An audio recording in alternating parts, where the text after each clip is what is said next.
Hello and welcome to a brand new episode of Snowboard. My name is Kevin and today I would like to start a brand new segment on this channel in which I would like to introduce you to all the different properties a snowboard can have so that you can make the right purchase if you want to buy a snowboard. Today I would like to start with the shape, so rocker versus camber or all the different hybrids, and let's start up with the video.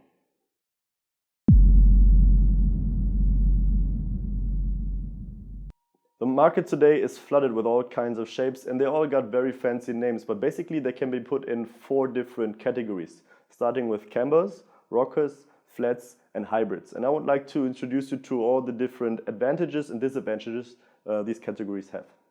We start off with a traditional camber snowboard. This means that the nose and tail are touching the snow and the center of the board is a little bit above the snow. This gives us 2 major advantages, and that is control and pop.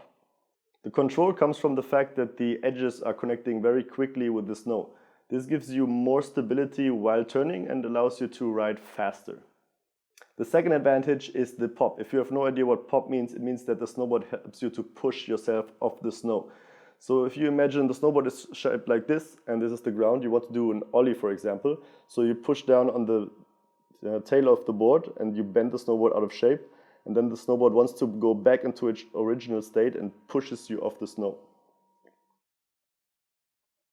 The second board we're going to have a look at is the rocker board. This board is shaped to be touching the ground in the center and a little bit risen above the ground at the nose and tail. This gives us one major advantage. The snowboard spins very easy. So if you want to do a turn, the snowboard is rotating a lot faster because the edges are not connecting with the snow right away. This makes the board very mistake friendly.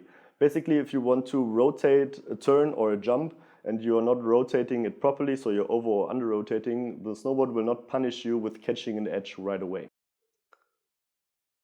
The third category is the flat snowboard, and the name already tells us how the board is shaped. It's flat.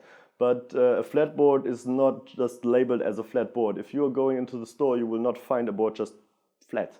It's going to be flat, but its name is going to be flat rocker or zero camber, and that means that the board is either shaped rocker or camber, but just a little bit.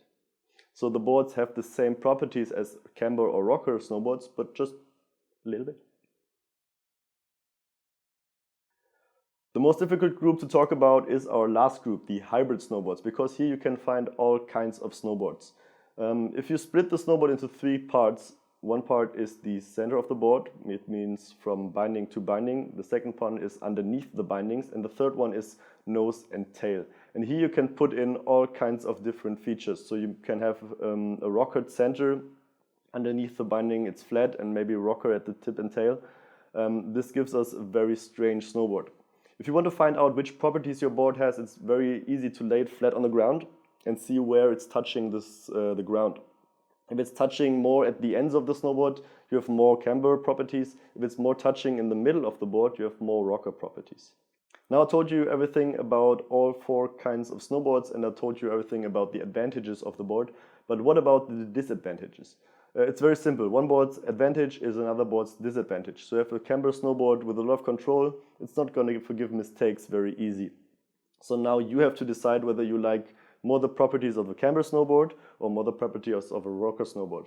If you want something in between, you may have a look at flat boards or hybrid boards. And I hope that I could help you to find your right choice for you. If you have any more questions, you can leave them down in the comment section, or of course you can contact us via social media. If you like this video, then leave a thumbs up, and if you want to see more videos like this, then subscribe to the channel, and I hope to see you back again in the future. Bye.